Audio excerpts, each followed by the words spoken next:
Good morning, good afternoon, good evening to everyone joining us from all around the world.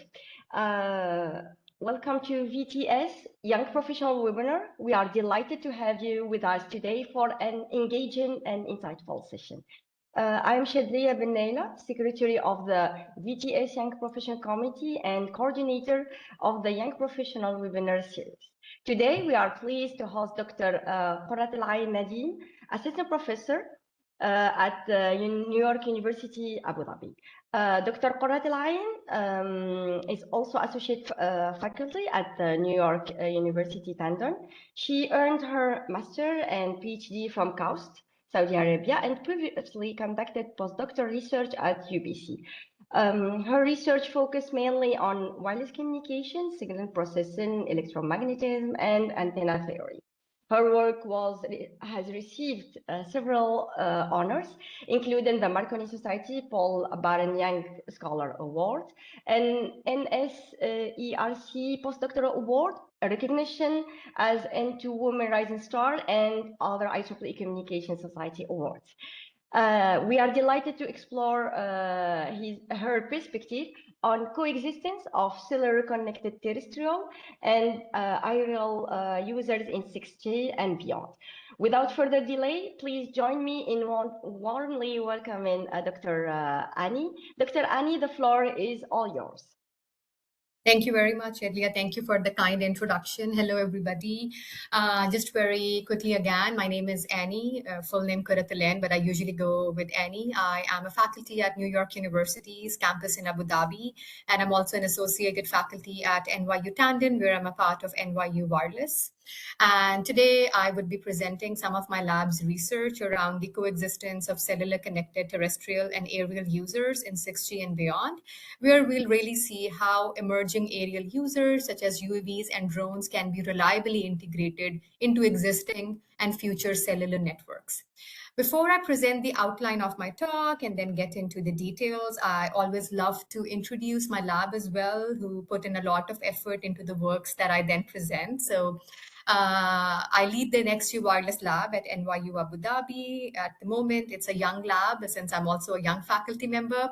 The lab comprises of 4 postdoctoral researchers working on different projects. I have 3 PhD students at the moment, and hopefully the second row can grow over the next couple of years. In terms of research areas, my lab primarily focuses on 2 main research areas, which are shown in the bottom left and the bottom right corner of this slide. The first area is next generation massive MIMO, something that my own experience and my own expertise very strongly aligns with. It's something I've been working on since I started my master's, then PhD.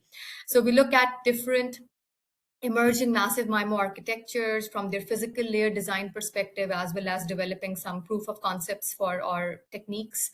We look at near field MIMO, cooperative MIMO, metasurface based MIMO. And one question we typically are always really interested in investigating is how much CSI, channel state information, does a new or legacy massive MIMO architecture really need to succeed in an actual implementation. So we looked at the 3GPP code books, type 1 and type 2, and how they can be improved and adapted to the emerging MIMO architectures, including the ones that I listed earlier as well. So that's one area. And then the other area is at the bottom right, the integrated terrestrial, non-terrestrial networks. In this domain, we are working on 2 projects. One project is how we can extend and adapt cellular connectivity towards aerial users, which is something I'll be talking about today in this webinar.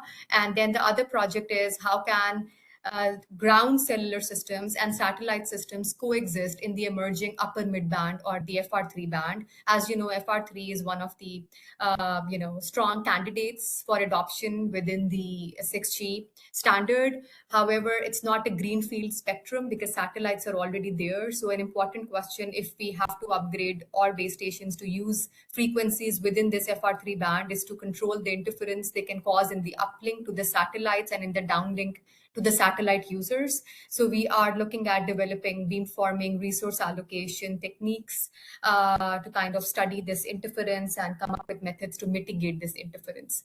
So these are the 2 projects. And then in between, you see AI-enabled wireless design. By training. I'm somebody who works on physical layer using communication theory and information theory.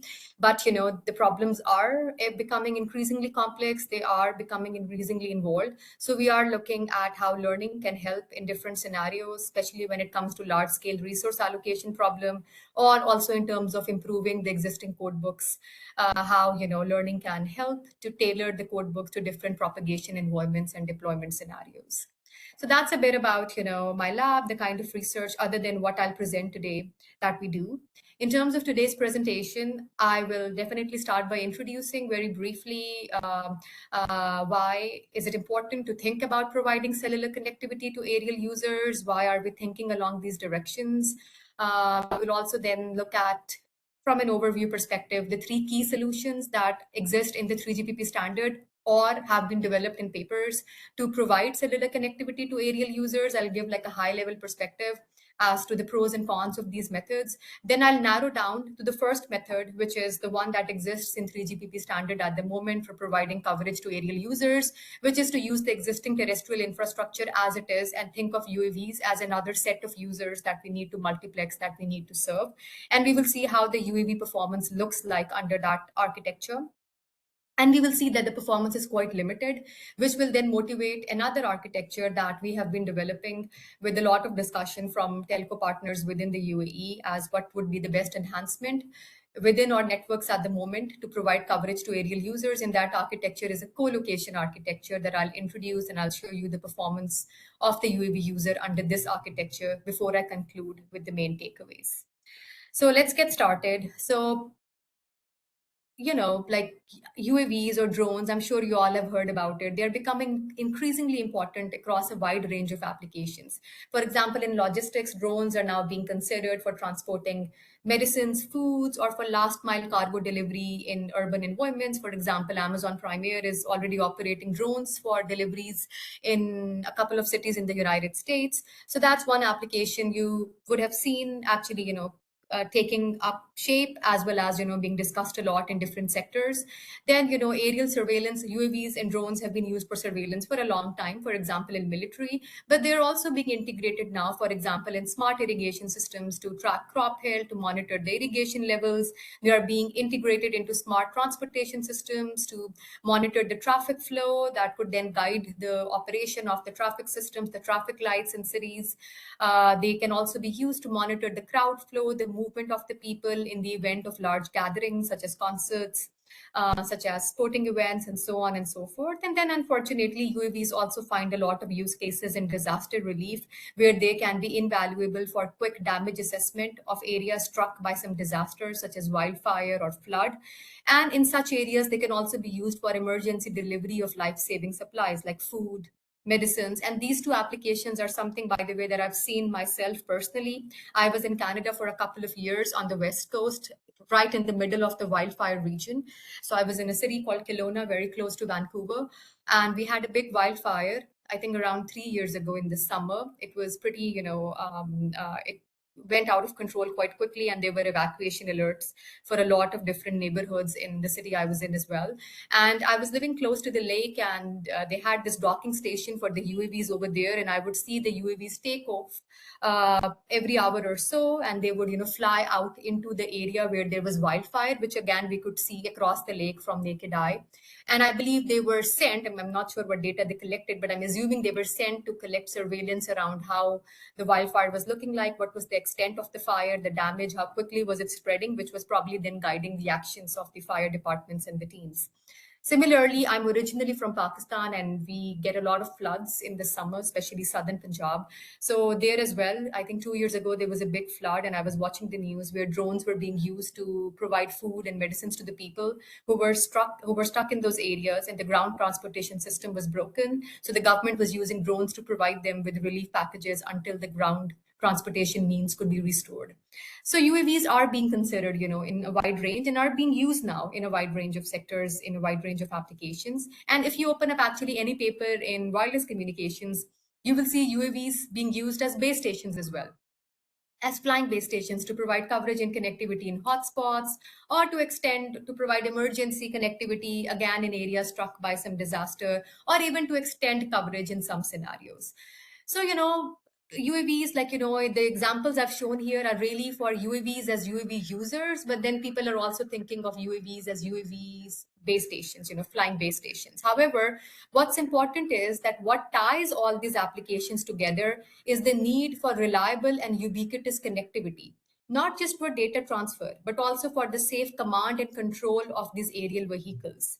If you think about how drones are currently being controlled or operated, so there are two types of drones and UAVs. We have short-range consumer drones that typically rely on Wi-Fi or proprietary RF links for direct operator control and data transmission. On the other hand, we have long-range delivery drones, such as those operated by Amazon Prime Air. Now, those drones typically rely on onboard navigation systems. They have highly sophisticated onboard navigation systems. They rely on that. They rely on GNSS, GPS-based positioning. They rely on onboard sensing to navigate, to complete their missions autonomously and return back to the ground station. However, at the same time, there's a growing consensus from UAV manufacturers, from companies who are looking to use UAVs for different applications, from the 3GPP, from the aviation authorities, that the only scalable and sustainable way to really provide wide area connectivity to a large number of UAVs operating in beyond visible line of sight conditions is to integrate them into cellular networks, because cellular networks were built to provide connectivity and coverage to the users on the ground all the time, on the go, right? So integrating UAVs into this system. So the idea is that the cellular network should be able to do something similar for these aerial users as well, provide them with connectivity and coverage no matter where they are. So, that is something that, is being agreed upon as the only scalable way to guarantee that these UAVs have constant communication link with the ground station, with the operator, with the controller while they fly and complete their missions in non-line of sight or beyond visible line of sight conditions, where of course Wi-Fi links cannot really work over those longer distances. The interesting thing is that 3GPP is already looking at that. They are already looking at how to provide coverage to these aerial users using the current cellular network. So now with this whole background, we have set the stage for the central question, which is how to adapt our cellular networks to reliably connect and cover these aerial users. There are three key solutions. The first key solutions, like I said, is something that has been 3GPP has been looking into for quite some time. There was a study item that was started 10 years ago, around in 2016, 2017, that led to this technical report in Release 15, published in June 2019, that talks about providing LTE support to aerial users. And then, they have been building upon these technical reports. The most recent one is the one published in Release 18 that talks about extending 5G NR support to these unmanned aerial systems, UAVs and drones. And, the scheme or the architecture or the solution or the approach, in these reports is that we can use our current cellular networks as they are operating at the moment, as they are, covering the ground users at the moment, to cover users in the sky as well. Just think of UAVs as another type of users. How do we serve multiple users on the ground? We multiplex them. We multiplex them over time. We multiplex them over frequency, or within the same time frequency block, we can multiplex them over space. We can do spatial time division multiplex, spatial division multiplexing, or multiple access, where you can serve multiple users using beamforming in the same time frequency block. So think of UAVs as another type of users. It has an antenna array, a baseband processing unit on board. Think of it as another receiver, another user equipment. Acquire CSI using the same kind of beacon signals, reference signals that you use to acquire CSI for the ground users, and then use all that CSI to transmit to both ground and aerial users at the same time. Design the pre-coding beamforming vectors and serve a couple of users depending on the number of antennas at the base station at the same time in the same time frequency block, or you can multiplex them over time and frequency. That's okay, we can do that. However, the main catch is, or the main limitation of this architecture is, they say that do not change anything in terms of the RF front end, or in terms of the how the propagation, the RF propagation looks like as you integrate these aerial users. Now, the current base stations that we have, they generate, especially from 5G, we have active antenna systems, active antenna arrays that generate directional radiation patterns. In the azimuth, typically the pattern is sectorized 120 degrees, and then in the elevation direction, we generate beam patterns or beams with a certain beam width and a certain down tilt angle. And these down tilt angles have been optimized to point towards the ground because the users are on the ground. So this down tilting can be achieved either mechanically, so the arrays can be slightly mechanically down tilted towards the ground, or the more prevalent way of this down tilting is electrical down tilting, where what you do is, I have a tutorial that I will cite in 2 or 3 slides from now that I wrote towards the end of my PhD that tells you that the actual radiation pattern of an antenna array depends on the number of antenna ports, the number of dipoles within every antenna port, the inter-dipole spacing, as well as the individual characteristics of every dipole, and you can compute the exact radiation pattern using that formula. And by controlling the weights or the excitation currents you apply to different dipoles, you can control the beam width and the down tilt angle of the radiation pattern. So you can do this electrically as well. And that's how typically your current base stations generate these down tilted radiation patterns. The main lobe is pointing towards the ground. The side lobes extend beyond the main lobe and can extend into the sky as well. So they say that, okay, you can serve aerial users using these down tilted base stations, but the problem is that the signal that the UAV will receive from such a base station will at best experience the side lobe gain of the radiation pattern, which is very low, which is at least 20 to 30 dB lower than the main lobe gain that you're using to serve the ground users. And this, we will show, becomes a serious limiting factor in terms of the rates and the coverage you can realize at this UAV user equipment flying at a certain height in this coverage area. So the pro of this solution is fast deployment, zero capital expenditure. You don't have to deploy anything new. You don't have to change anything. Your ground users are still happy. Of course, there is more competition. There's a larger number of users to serve, but the underlying protocol, the underlying propagation behavior is very, very similar. The energy is still concentrated towards the ground, and the users, you just have a larger number of users to serve within the time frequency resource blocks that you have. So it's a fast deployment method. However, what we see is that you get unreliable coverage and low throughput links for the UAV user, primarily because the UAV user is served, if you see here in this diagram, from these red side lobe regions of this down tilted base station, which provides a very low antenna gain. Even if you try to beamform in that direction, physically the antenna is not transmitting enough energy in that direction, which causes a low rate link. The second solution is something that has been discussed or that has been outlined in a couple of academic papers published in ComSoc and VTS venues, where they talk about conversion. They say that, okay, if UAVs, the numbers grows, the numbers become high, you have many UAVs that you want to integrate it. In other words, there's a business case, for example, to integrate a large number of UAVs into your current terrestrial networks, cellular networks. What you can do is you can convert a couple of down tilted base stations into up tilted base stations. You can actually go change the array and deploy an array that is mechanically tilted towards the sky, points towards the sky, towards the region where the UAVs are. Or what you can do is you can electrically change the radiation pattern of some of these base stations to just point towards the sky. You can choose a couple of small access points strategically for this purpose and dedicate them to serve the aerial users. Just like here, one of the base stations in this diagram with the green arrow has an up-tilted antenna array now that is generating a main lobe towards the sky, and the UAV will be served, by that main lobe, and it will of course receive some interference from the non-serving up-tilted base stations and the other down-tilted base stations that are not serving it as well. The other kind of conversion people talk about is all the arrays, do not dedicate some of the base stations to the aerial users, keep all the base stations as they are, but for a couple of those base stations, allocate a time, use some sort of time division where for some portion of the time,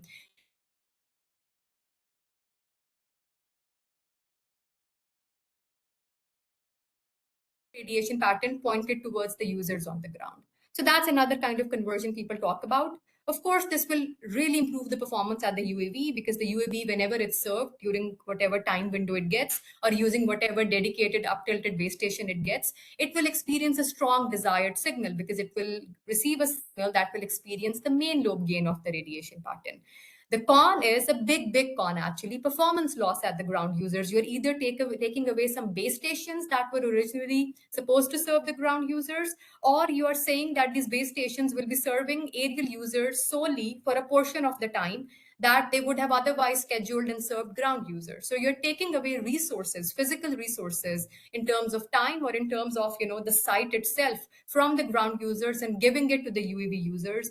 This is something we sat down with our with Etisalat and with other telco partners in the UAE, and this is a serious no-no for a lot of operators because they don't want to compromise the ground user performance. That's where the business is. That's where these networks, this is what these networks have been designed for over decades, to optimally serve the ground users. So it's not ideal from a ground user perspective.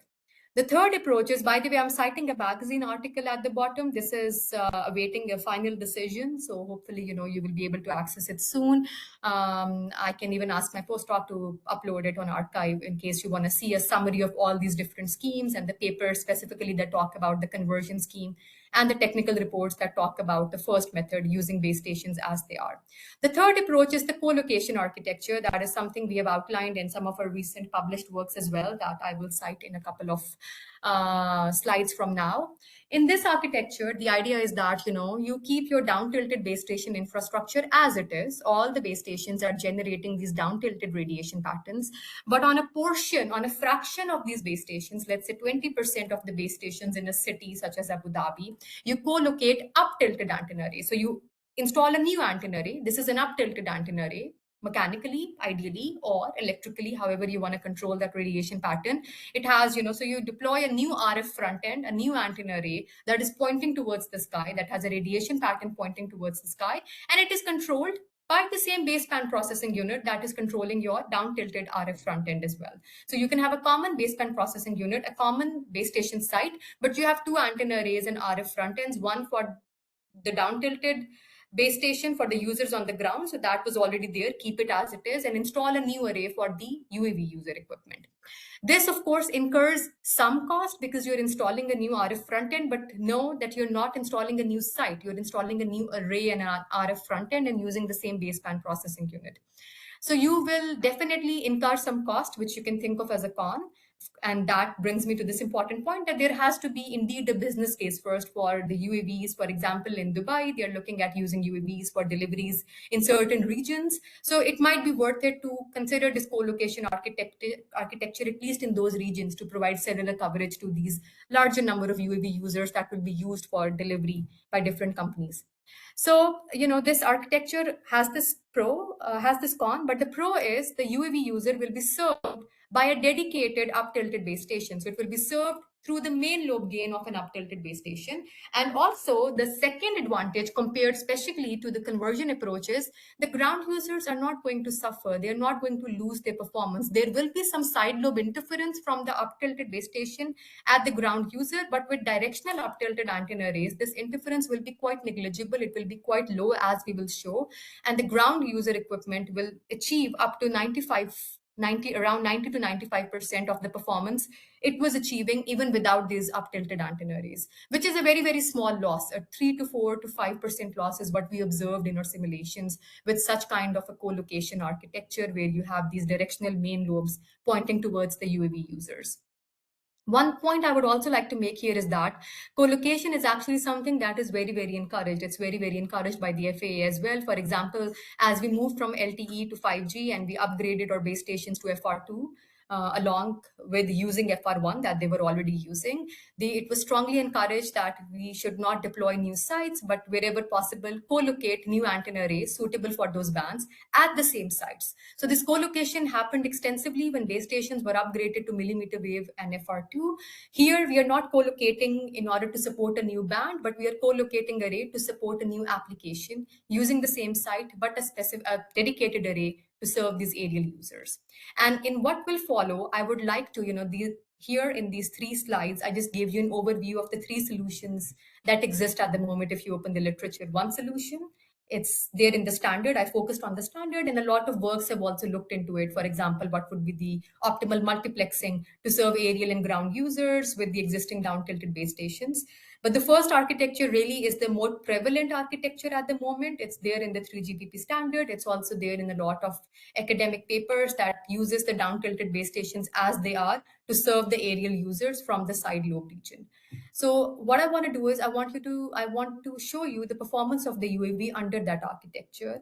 show what kind of rates or coverage performance we can get at the UAV user when we use those down tilted base stations, which will then build the case or motivate that why should we consider co-location when needed and also when there is a business case. So let me now kind of look into or show you what the UAV user equipment performance looks like under this first architecture, where you use the existing down tilted base stations as they are without changing their radiation pattern to serve the aerial users as well. So in order to analyze the performance of this kind of a scheme where you have many base stations in the network, all the base stations generate these down-tilted radiation patterns, we took two approaches in my group. I had a postdoc and I had a visiting student approach this problem from two different perspectives. My postdoc approached this problem from a stochastic geometry perspective. Stochastic geometry, it provides a mathematical framework for network level analysis, in case you don't know. Basically, what you do is you model the spatial location of the network nodes as point processes.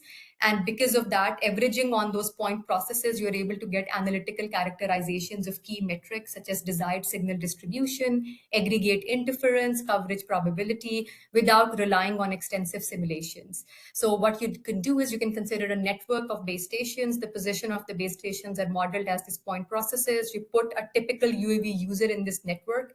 And when you compute, the coverage probability or the distribution of the desired signal, you're basically averaging over many possible node locations. So you are basically averaging over a distribution of the distance between the serving base station and the UAV user, and you are also averaging over the distribution of the length of the interfering link between the UAV user and the non-serving base station. So in other words, the UAV can be located anywhere in the network with any distance from the serving base station and the non-serving base stations. And you're able to understand on an average sense, what is the interference it experiences, what is the desired signal it experiences, and what is the overall, let's say, coverage probability it experiences. So she approached this problem from a stochastic geometry perspective and analyzed the coverage probability of the UAV user, which I will define in 2 or 3 slides from now. And then my student, he looked at the rate analysis. He directly analyzed the achievable rates under different beamforming schemes at the UAV user equipment under this existing down-tilted base station architecture. Since the former work is published, in conferences and in TWC already, so I decided to present that line of work over here. However, what's interesting is that the insights we obtained from both approaches are very similar. So the results you see here are the results we saw when my student analyzed the rate performance of the UAV user under this architecture, under different beamforming schemes. Okay, so getting into, I'm not going to present too much math. I don't like presenting too much math in my talks. I will just give you the important equations, the important modeling parameters, just, flash the final result, and then we'll focus a bit more on the simulations themselves. What are the insights we observed? So let's say we consider a terrestrial network with many base stations over a city, over a wide geographical area where you have, let's say, lambda base stations per square kilometer. Of course, lambda is something small. Where a typical UAV user is placed at a height of HUAV. So we say that there's a typical UAV hovering or flying at a height of HUAV. It could be located anywhere in the network because at the end, we are averaging over many possible node locations. So whatever metric we are trying to compute, you will interpret it on an average sense that no matter where the UAV is, this is the probability of this happening. The terrestrial base station, like I said, the current base stations, most of them have active antenna systems that generate directional radiation patterns, which is controllable in both the azimuth and the elevation plane. In the azimuth, it is still very common to assume sectorized radiation patterns with a 120-degree or something close to like 90, 100 degrees wide main lobe. While in the elevation domain, we have very directional radiation patterns now with a footprint that falls on the ground in the coverage area. The vertical antenna radiation pattern of an antenna system, an active antenna system, and active antenna array comprising of multiple antenna elements can be computed exactly using the method that has been presented in reference 6 over here. It's a tutorial paper I wrote, I feel like many years ago now, 7 years ago now, that tells you how to compute this radiation pattern. Like I said, it's a function of the number of elements in your array, the spacing between them. It's a function of the individual characteristics of the dipoles that you are using or the elements you're considering in that array. And it's a function of the excitation currents you apply to the elements in that array.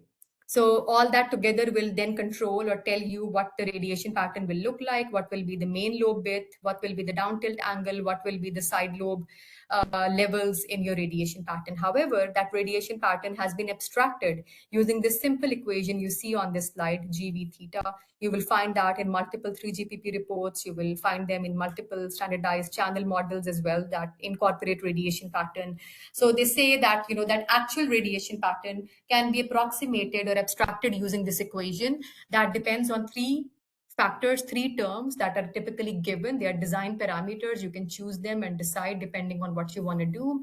So that is the down tilt angle, which is your theta t. Then you have, your 3 dB beam width, theta 3 dB, and then AV, which is the side lobe, the average side lobe gain. Typically, side lobes are like side lobes going up and down.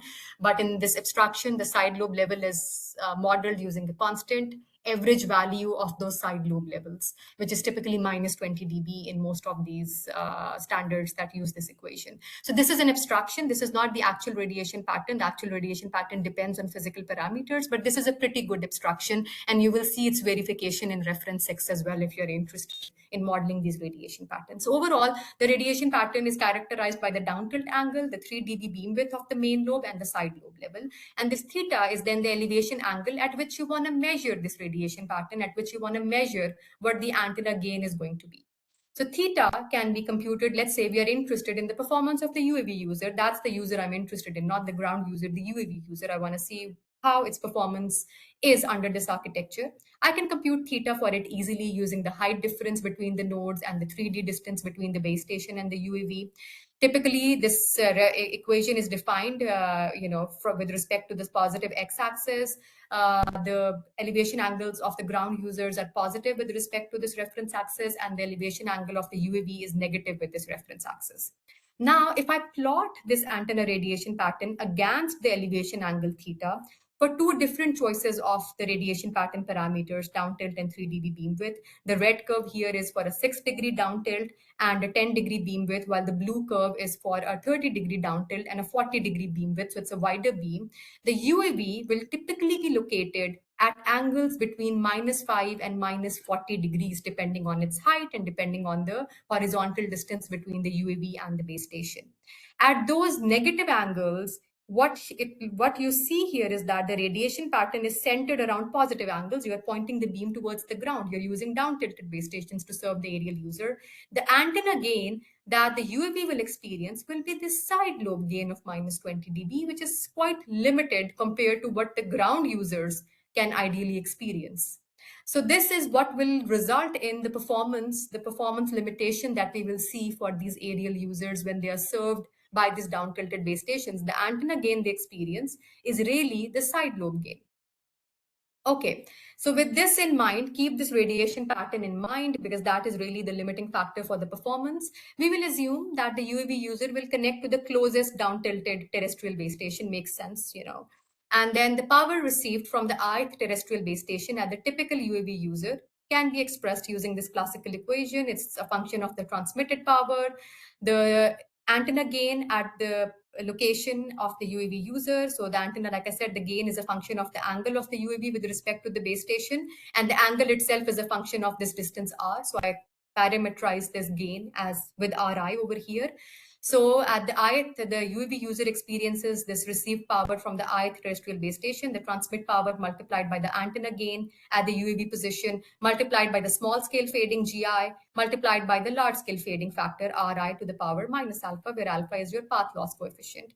With this received power equation, the downlink signal to interference ratio, we look at an interference limited scenario. Noise can be added very easily. It does not change much in the analysis. The SIR is defined as the ratio of the received signal from the serving base station, which I have used the index 0 to kind of denote that.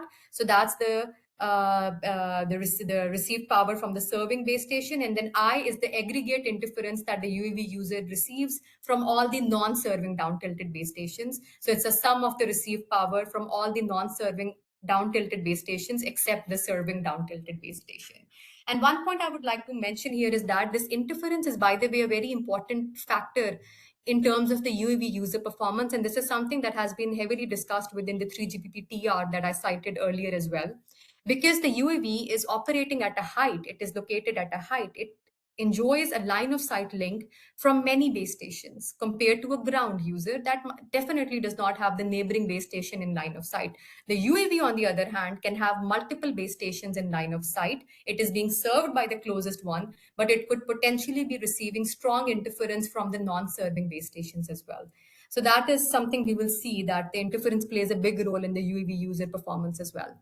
So with these things define the radiation pattern, the received power equation, and then the SIR. The coverage probability is defined as the probability that the SIR at the UAV user is more than some threshold that you define. You define coverage, what is coverage for you. So the probability that the SIR at the UAV user that could be located anywhere in this network is more than a specific threshold is something we refer to as the coverage probability. What is the probability? What is the likelihood? What is the chance that the UAV in this particular network will be receiving an SIR that is more than this threshold, beta threshold?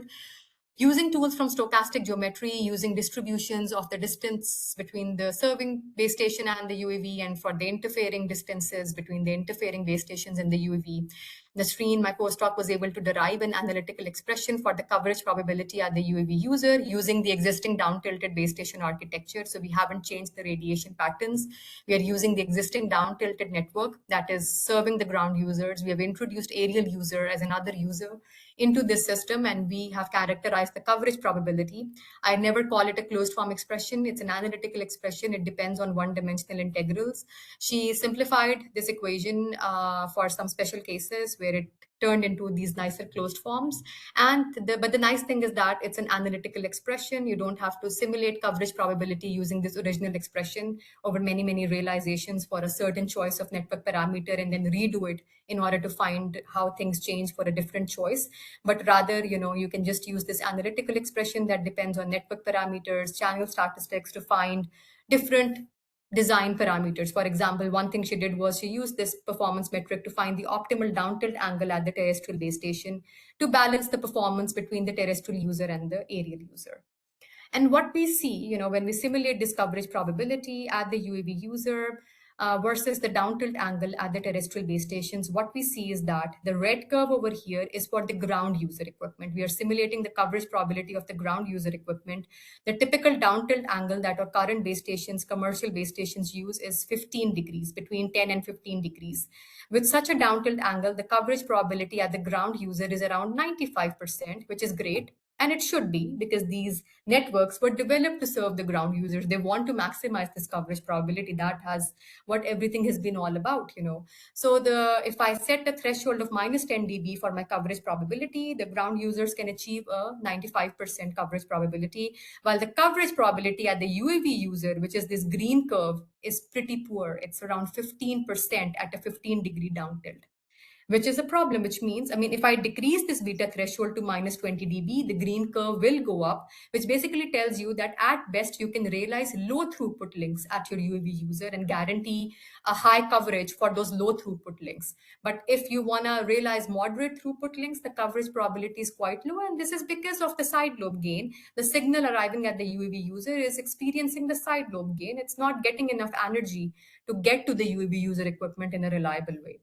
Another interesting observation is that if I increase the down tilt angle at all the terrestrial base stations, the coverage probability of the UAV user actually increases, which is quite counterintuitive. You would expect if the down tilt increases, the coverage probability should reduce, because the chances of the UAV user being within some portion of the main lobe region of the serving down tilted base station will further reduce.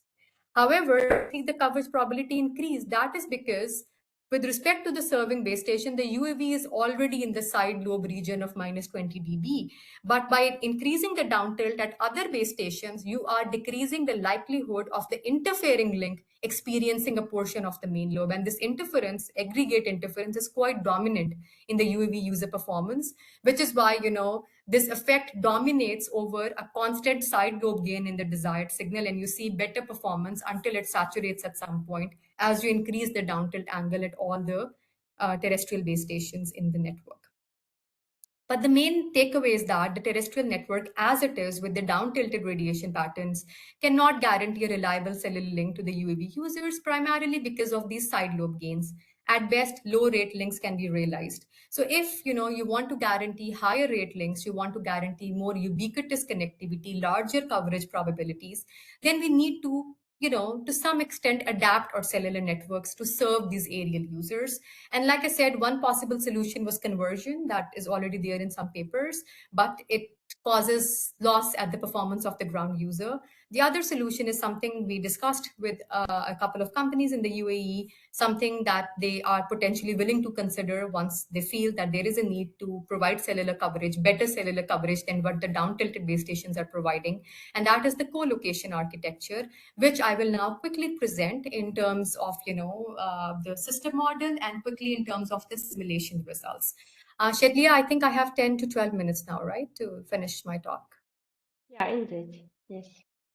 Okay, then, and that's what I need because, I'm not going to be going over the map. The first part was more important for me. Okay, anyway, so for the co-location architecture, again, we are trying to integrate UAV user equipment into our current cellular networks, providing them coverage and connectivity wherever they are in the network using the base stations that we already have in our network. In the co-location architecture, the idea is that you co-locate up-tilted antenna arrays on a fraction of down-tilted base stations that already exist in your network. I'm going to be referring to these down-tilted base stations as DT base stations, down-tilted base stations. But what you do is on a fraction, on a portion of these down-tilted base stations, you co-locate an up-tilted antenna array as well. These base stations now, down-tilted base stations that additionally have an up-tilted antenna array are additionally referred to as up-tilted base stations or UT base stations. So if you see in this picture as well, some of the base stations only have down-tilted antennas, but some of the base stations, for example, on the left and right, have a down-tilted base station array that was already there, but there is also an up-tilted array that has been co-located at the same site to serve the aerial users, and all of them are generating these directional radiation patterns with main lobe and side lobes. If you look at the signal model for this architecture, the UAV user will experience a desired signal, experiencing the main lobe gain from the serving up-tilted base station, right? So it will probably be served by one of the up-tilted base stations, probably the closest one, will experiencing this gray main lobe gain and get a good green signal from that base station. It will, of course, receive interference as well. Interference is an important phenomena for aerial users that should be accounted for. It will receive interference from the non-serving up-tilted base station, of course, probably from the main lobe or from the side lobe, depends on where the main lobe of that up-tilted base station is pointing. But there will be some interference from the non-serving up-tilted base station, and then there will be some interference from the down-tilted base station as well. Now, there is another interesting thing. The down-tilted base station, when we think of interference coming from the down-tilted base station, we think that the interference only comes from the side lobes of the down-tilted base station. Of course it does. That is the direct interference coming from the down-tilted base station. It is the interference coming or the signal that was being transmitted to the ground user. Some of it leaks towards the UAV user, experiences the side lobe gain, and contributes as an interfering signal at the UAV user. But there is also another source of interference coming from the down-tilted base station, which is, by the way, an important part of ground-to-air channel modeling, which is the ground reflection-induced interference. So your down-tilted base station is basically creating a main lobe. It's concentrating its energy in a main lobe pointing towards the ground. You have small scale fading in your channel. This energy will fall. The propagation paths within this main lobe carry most energy. They will hit the ground. They will hit different obstacles on the ground. There will be small scale fading, multipath reflection, and some of these reflected multipaths will reach the UAV user as well, and they will contribute interference towards the total interference at this UAV user as well. Now, how strong is this interference will depend on what kind of a ground you have. When you have a dry ground, that will probably absorb most of the energy, the multipaths that are incident on it, then you won't have a lot of this ground reflected interference. But if you have a wet ground or a medium wet ground, or you live next to the lake, I have a funny story that I don't have time to share, that this ground reflection becomes very, very important, especially when you're living next to the water bodies, and it should be accounted for. So if the ground is wet, or you're living in an environment, in a place where you have a lake, or the ground is generally wet, then the reflection of the multipaths within this main lobe falling on the ground towards the UAV user is quite significant and should be accounted for. this has been this ground-to-air model, the air-to-ground or ground-to-air model, including this ground reflection, was introduced in this reference 8 in JSAC, and since then has been used in good papers, that work with realistic channel models for aerial users. And, these has also been verified, I believe in this particular paper or in some related paper by these authors using measurements as well, that this effect is quite pronounced. And I've already discussed this. So from the down tilted base station, you have interference represented by this dashed dotted line coming from the side lobe region. But then any multipaths that fall within this gray main lobe and are reflected off the ground, depending on the reflectivity or the reflection index of the ground, that will also contribute towards the total down tilted base station induced interference at the UAV user. Anyways, with that signal model, we will consider something similar like we considered for our earlier architecture, the down-tilted base station architecture. We will consider a network of base stations, down-tilted base stations, lambda down-tilted base stations per square kilometer, distributed using a Poisson point process, transmitting with the power of PDT, deployed at a height of HDT. And on a fraction of these down-tilted base stations, we also have an up-tilted array. Lambda UT base stations out of the total base stations have these up-tilted antenna arrays. This is much smaller than lambda DT generally. Every array is deployed at a height slightly more than HDT to avoid mutual coupling and transmits with a certain power PUT. The down-tilted radiation pattern is still the same. It's abstracted by the down-tilt angle, the side lobe gain, and the 3 dB beam width. And you can measure this radiation pattern at the UAV user by plugging the angle of the UAV user into this expression. For the up-tilted base stations, we will consider directional antenna arrays as well. Every array at the UAV user and the up-tilted base station, we will have planar directional arrays with a certain main lobe gain and a side lobe gain and a certain half power beam width. The desired signal, the serving up-tilted base station will definitely serve the UAV user from the main lobe, but the interfering up-tilted base station, which is the non-serving up-tilted base station, the antenna gain, the signal coming from the non-serving up-tilted base station can receive different combination of these main lobe and side lobe gains depending on whether the non-serving up-tilted base station and the UAV user have their main lobes aligned with each other, or whether their side lobes are aligned, or whether one has a main lobe and the other is receiving from the side lobe, and so on and so forth. So the interfering antenna gain at the UAV user from a non-serving up-tilted base station is a random variable that takes a couple of these different values. And the probability of taking each of these values is a function of the 3 dB beam width of the beams being created at the up-tilted base stations.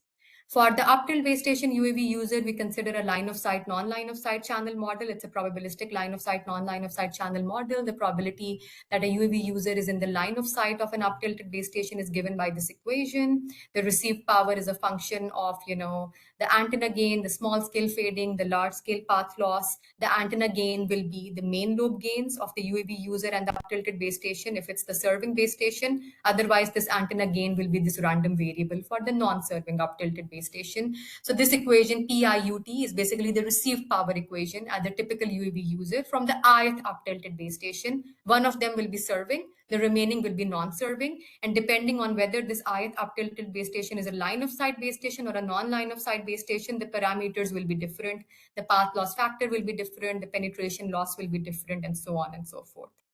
For the down-tilted base station UAV user link, that's also an important link that will control your received power at the UAV user from the down-tilted base station transmission. The received power will be a function of the small scale fading, which is this LTJ, and then it is a function of height dependent path loss. The path loss typically varies depending on the height of the UAV. And then the antenna gain includes the side lobe gain. So whatever interference, there is some received power that is experiencing the side lobe gain. And then there is some received power that is experiencing the reflected antenna gain. So this GREF is a function of the main lobe gain of the down tilted base station radiation pattern, as well as the reflectivity of the ground, epsilon J, which measures the permittivity of the ground that then controls this reflection index of the ground. So overall, you will be receiving power from the down-tilted base station over the direct 3D distance between the base station and the UAV experiencing the side lobe gain, as well as the R1J plus R2J distance, which is this reflected link distance. So there will be some signal you will receive that will undergo this distance, and that is coming at the UAV because of the reflection that happens off the ground. And you will notice there is an indicator function. So the UAV will only receive this interference if it happens to be between certain regions, between the footprint of this reflected beam. With this, the UAV will be connected to the closest uptilted base station. We can write the SIR expressions quite easily, the desired signal at the top, the total interference at the bottom. You notice I have two expressions for the SIR. One is if the serving base station is a line of sight uptilted base station, and the other is if the serving base station is a non-line of sight uptilted base station. The aggregate interference will consider the interference coming from non-serving uptilted base stations that are line of sight. It will come from the non-line of sight uptilted base station, and it will include the interference coming from the downtilted base station through the side lobe and the reflected main lobe. The coverage probability, there's an expression in the paper. You can have a look at it. It's a function of all these sources of interference. It's an analytical expression. It's a function of the network parameters, channel statistics. We simplified it for several special cases where we get rid of these integrals and differentials. And we use this analytical performance objective, this coverage probability expression. It's not a Monte Carlo based expression. It's an analytical expression. We use it to find the optimal density of the uptilted base station, the height of the UAV, and the power with which the uptilted base station should transmit to maximize the coverage probability of the UAV user while ensuring that the loss at the ground user performance is very low. So the coverage probability at the ground user with collocation, its ratio to the coverage probability of the ground user without collocation should be more than a specific threshold zeta, which we set as a large number, 95% or something like that. And this is the main result. I now plot the coverage probability versus the SIR threshold beta, which controls your coverage probability, what threshold you want to meet everywhere in the network for the UAV to be considered as a covered UAV. And we see that in our original architecture, the blue curve, which was for the existing down-tilted base stations, the coverage probability was very low. At minus 10 dB threshold, we had a 15% coverage probability. There's a 15% chance you will be achieving an SIR of minus 10 dB if you hover in this network and are served by the down-tilted base stations. You reutilize the down-tilted base stations. On the other hand, for co-location, which is this black curve, for a threshold of minus 10 dB, the coverage probability is now 80%, which is quite a big improvement. And by the way, we plotted this by only co-locating up-tilted antenna arrays on 20% of the down-tilted base station. So we did not put an up-tilted antenna array on every base station we had in the network. We only put it on 20% of the down-tilted base stations, and we're able to take up this coverage probability to 80%. Ground reflection, just very quickly, it's maybe something some of you might be interested in, especially if you work on ground to air modeling. For the UAV user working with directional radiation patterns, the reflection of the main lobe can cause significant interference. The smaller the absolute value of this ground reflection coefficient R is, that corresponds to more absorption and less reflection. So you see this square here is a very dry ground, while this triangle here is a wet ground. And what we see is that as R becomes small in absolute value, as you move from dry to wet ground, the coverage probability significantly reduces because the interference from the becomes quite significant. A lot of that incident energy on the ground is reflected off and can reach the UAV user. One solution is to operate the UAV at a higher height if you want to avoid this ground reflection interference. Whenever we work with UAVs, beam misalignment is something we should always consider, we should worry about. You're considering directional up-tilted antenna arrays. We assumed perfect alignment everywhere and saw those nice coverage probabilities. But if there is some misalignment, which is shown in these blue triangle curves, the coverage probability becomes much smaller than the ideal case. So this misalignment should be corrected, should be compensated. The beam forming should be tracked based on the UAV location. And this problem of actually, this misalignment is more severe when you have a larger number of antenna elements. So when the number of antenna elements is 64 or more, which corresponds to log base 2 of 8, you get this problem that the coverage probability becomes bad, it degrades, because with larger arrays, you have narrower beam widths, you have more directional patterns, and misalignment becomes more and more severe. And of course, misalignment also becomes more severe if the UAV speed is high. This is my final slide for today. So here, just in terms of some design insights about network parameters, if I plot the coverage probability at the UAV user versus the uptilted transmit power. These are the black curves over here. The solid one is for 100% overlay. 100% of down-tilted base stations have co-located up-tilted array. And then the dashed line is when 20% of the down-tilted base stations have an up-tilted array. As you can see, that 20% overlay provides us with quite a good performance, especially if you look at some reasonable transmit power numbers of 38, 40 dBm, which is around 5 to 10 dB.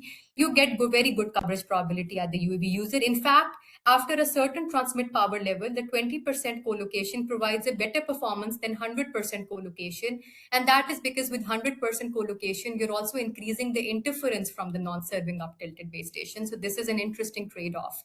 In terms of the ground user performance, in this pink on the right y-axis, I'm plotting the ratio of the ground user performance with co-location to the performance without co-location. I want this number to be as high as possible. Let's say I want this number to be 95%. I just want to lose up to 5% of the ground user performance due to the interference the up-tilted arrays are introducing at the ground user.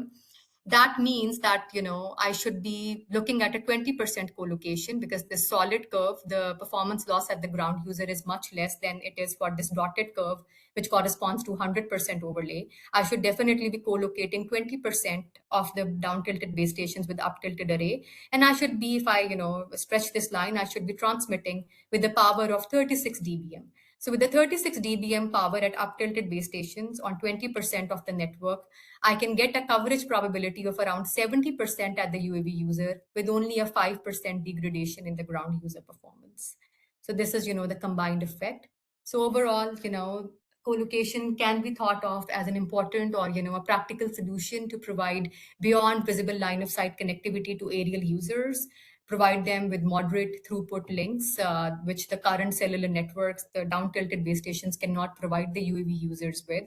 But the nice thing is that the reduction in the performance of the ground user with these co-located arrays is quite marginal, especially if you consider partial co-location.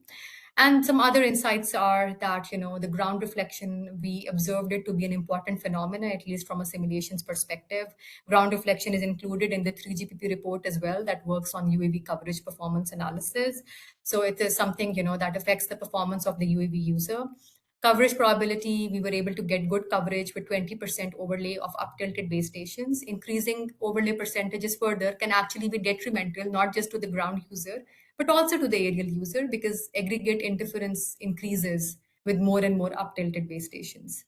So hopefully these findings provide you guys with some practical insights. So we have thought of UAVs as UAV users that would require coverage, and how can cellular systems adapt themselves in a sustainable way, in a cost-efficient way to serve these aerial users. Thank you very much. Thank you, Annie, for this very insightful presentation. And we do have limited time, so we're gonna go quickly through maybe a couple of questions. So our first question, could you please share why the collocating up-tilted antennas is preferable to converting existing base station entirely? Yes, thank you so much, Shirley. That's a good question. So conversion, like I said, so if you look at this diagram, at the moment you have many, many base stations, let's say in the city of Abu Dhabi. In downtowns, we have small access points as well, and those larger base station sites as well. The conversion approach in the papers that talk about it say that we can just change some of these base stations. We can take them away from the ground users, and we can use them to serve the users in the sky. These base stations are now not responsible. They will not be used to schedule the ground users. They will be dedicated to serve the aerial users, which means you're reducing the number of base stations that were originally serving the ground users, right? So this is going to cause a performance loss at the ground users. You deployed those extra base stations for a reason, probably in urban environments, in those dense downtown areas. You needed to densify your network, or you moved to FR2, so you had to densify your networks. Now you're taking away some of those base stations, and you're saying that they will only be serving the aerial users, which is not ideal. In co-location, if you keep focusing on the base station on the left-hand side, I converted it to an up-tilted base station, electrically or mechanically, depends. In the co-location, the down-tilted base station on the left remained a down-tilted base station. It will continue to serve the users on the ground, but we co-located a new array that will be controlled at the same site using the same baseband processing unit and resources to serve the aerial users. So you are still keeping your array that was serving the ground users there doing the same thing, and you're introducing an additional array to serve the aerial users. Just like when we co-located FR2 arrays in our FR1 systems, our phones are still served by FR1. They fall back on FR1 when the millimeter wave coverage is not there. Right? We did not convert the FR1 arrays. We did not remove the FR1 arrays and just upgraded the base station to an FR2 base station completely. Yeah, indeed. It makes sense. Yeah. Thank you for your insight.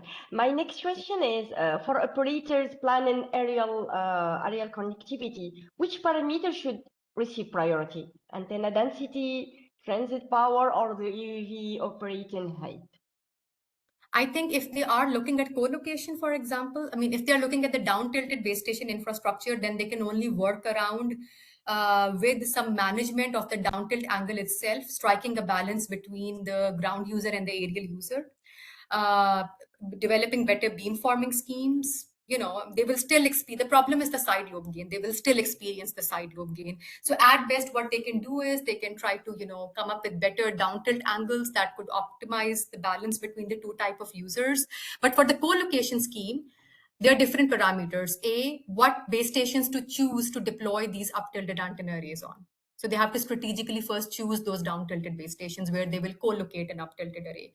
The second thing in my mind would be to deploy denser arrays on a fewer sites rather than deploying, smaller arrays on many, many base station sites. And then the transmit power schedule, that's always, you can always increase the transmit power, right? But then it's a question about, whether your RF what powers your RF front ends can support, energy efficiency, and so on and so forth. But co-location will incur cost. It will incur cost in terms of hardware deployment. You're deploying new RF front ends, and it will incur cost in terms of power as well at the same base station site. Yes, it makes sense. One more question. Your results highlight ground reflection interference. So how significant is this effect in real-world UAV deployment? So we haven't done measurements, but I would point the authors or the listeners to reference 8. In simulations, we saw the impact quite significant. You see in this curve, right? For a wet ground relative to a dry ground, where you see like a 30, 40. I could not believe it, by the way. When we saw these results, Nasreen and I had multiple chats. I actually ran through the code again because I just could not believe it, that the impact is so significant of ground reflection. But then I know that reference 8, which should be somewhere here, and the follow-up papers that cite this reference 8 have verified this effect using measurements as well. Unfortunately, I don't have measurements within my lab to support that, but we actually have forwarded, these insights to our partners as well, hoping that they would be able to verify it. Yeah, maybe in some future publication we would see like further insights hopefully. on how important. Because this is very, because Shadya, I've always worked with ground users, right? We don't care about ground reflection. The users are on the ground. They receive what they receive, and everything else can go wherever it wants to go, absorbed or reflected in the air. Like, who cares? But for aerial users, it's an important phenomena. And simulations, like we picked the ground reflection model from the 3GPP report, and under that model, the effect is quite significant, surprisingly. Yeah, indeed, as you said. One actually closing advice question. So as someone working on 6G real communication, what advice would you give to students or early career researchers who want to contribute to this field? And by the way, who are the audience of our webinars? Okay, no, it's a very good question, and I'll just give the advice I give to my own PhD students, which is, whatever research you want to do around aerial systems, for example, keep it very, very close to what can actually be implemented in practice. Keep it very, very close to the 3GPP reports. Sometimes I find my students are very scared of getting into those reports, understanding, for example, the SSB beam management framework. Like they want to just do, arbitrary beam forming, zero forcing, MMSE, start from scratch. But those schemes are not really implemented in actual systems, right? I mean, in the commercial systems, they have their own ways of doing beam forming. They have their own ways of doing resource allocation. So it's very, very important to look at those industries industry, academia bridging papers, see what kind of approaches is where you can come up with some innovation when it comes to your own academic research, because of course, if you're doing a PhD, you need, those papers as well. But try to keep it close to what is actually possible in a commercial deployment as well. And not just that, not in terms of the protocol as well, also in terms of, you raised good questions around power consumption, around, so for example, whenever somebody comes to me with a new architecture in massive MIMO or in aerial communication, my first question is, how will it change what exists today? What are the gains we are going to get from it? And are there any, catches? Is it going to affect what already exists? Or what is the catch in getting that kind of a performance? For example, my students sometimes they come and talk about some new MIMO systems, movable antenna, or things like that. But what about the complexity of the underlying problems? Developing an optimization algorithm that takes 20 minutes to run, I mean, is that actually implementable at an actual base station? So I mean, these are questions I really care about. I think we need to look at real time solutions, things that could be implemented in real time, or things that are large scale, that are network design parameters that can be looked at before the network rolls out, and can be incorporated within the planning. So always pick up a project, of course, where you can publish, which you're passionate about, but try to keep it close if possible to what can actually be done. Yeah, if I may add, like, to what you thought, like, rightfully have been explained, and actually this resonates with any piece of advice for any early career research starting scientific work. It should be, it's recommended to be something close to what can be realistically deployed later. Is it? Yes. Like, this is one thing, and as you, if I may, like, summarize what you have nicely said, it's what do you expect? Which part, like, do you expect to improve, and how do you see, like, realistically from its point of view, this improvement? If you can see something there, then maybe definitely it can be like one direction to follow. But if it's something not that cannot be implemented, or as you said, like, also starting maybe from scratch, rather than like started from the recommendation of the 3GPP reports, maybe it can be like take some time to understand from where to start. But once you understand, then you can be presenting something that would be followed later, and I'm sure it can be a plus for the other researchers. So with this, we come to conclude our webinar. Thank you for the insightful presentation, our coexistence of cellular, connected terrestrial, and aerial user in 6G and beyond. Your work showed that the selective deployment of uptilted antennas on existing cellular towers can provide reliable UAE connectivity in 6G while largely preserving service quality for ground users. I would like to remind our audience that the recording of this webinar will be available soon on our VTS YouTube channel. One more time, thank you very much, Annie. It was a pleasure having you today in our webinar series, and wish you all the best in your future endeavors. Thank you, Annie. Thank you for so your much, time. Elia, for We appreciate it. Thank you. Take care. Thank you. Bye. Thank you. Bye-bye. Thank you.